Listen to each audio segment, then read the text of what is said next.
ফাগুন মাসের বিদায় বেলায় গ্রামে শুরু হয়ে গেল প্রবল জলকষ্ট। জলের অভাবে দুর্বিষহ হয়ে উঠেছে গ্রামবাসীদের জীবন।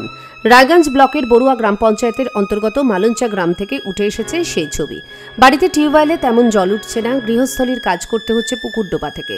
যদিও গ্রাম পঞ্চায়েতের পক্ষ থেকে দ্রুত জলের বন্দোবস্ত করা হবে বলে আশ্বাস দিয়েছেন প্রধান। জলকষ্ট তীব্র আকার ধারণ করেছে রায়গঞ্জ ব্লকের বড়ুয়া গ্রাম পঞ্চায়েতের অন্তর্গত মালঞ্চা গ্রামে। এই সমস্যা অবশ্য নতুন নয়, প্রতি বছরই এই সমস্যার সম্মুখীন হতে হয় এলাকার সাধারণ মানুষকে। ফাল্গুনের মাঝ বরাবর থেকে এই কষ্ট পোহাতে হয় গ্রামের মানুষকে, যা 2 থেকে 3 মাস অব্যাহত থাকে। বাড়ির টিউবওয়েল থেকে সকালের দিকে সামান্য পরিমাণে জল পড়লেও বেলা বাড়তেই তাও শূন্য হয়ে যায়। বহু দূর দূরান্ত থেকে পানীয় জল বয়ে আনতে হয় গ্রামবাসীদের। বাকি গৃহস্থলীর কাজকর্ম চলছে পুকুর ডোবাগুলিতে।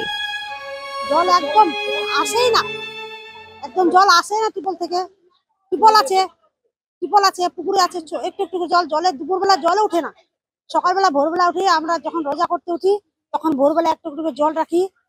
বাচ্চাগুলোকে চান করাবো, ওটাও জল নাই, কি করে সমস্যা করবো?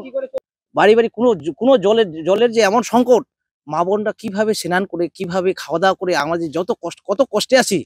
তার পাশাপাশি আমাদের একটা অঙ্গনওয়াড়ি সেন্টার আছে, সেখানে জলের অভাবে ওরা কি করতেছে, এই যে চাল দিচ্ছে, জলের অভাবে চাল দিচ্ছে।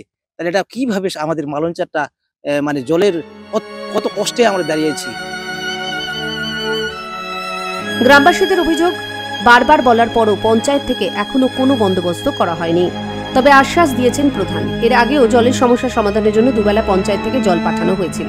এবারেও সমস্যার কথা শোনার পর পিএইচ দপ্তরের সাথে আলোচনা হয়েছে। দ্রুত পঞ্চায়েতের পক্ষ থেকে জল সরবরাহ করা হবে বলে জানিয়েছেন তিনি। এখন দেখার প্রধানের এই আশ্বাস বাস্তবে কাজে আসে কিনা, কবে জল যন্ত্রণা থেকে মুক্তি মেলে গ্রামবাসীদের।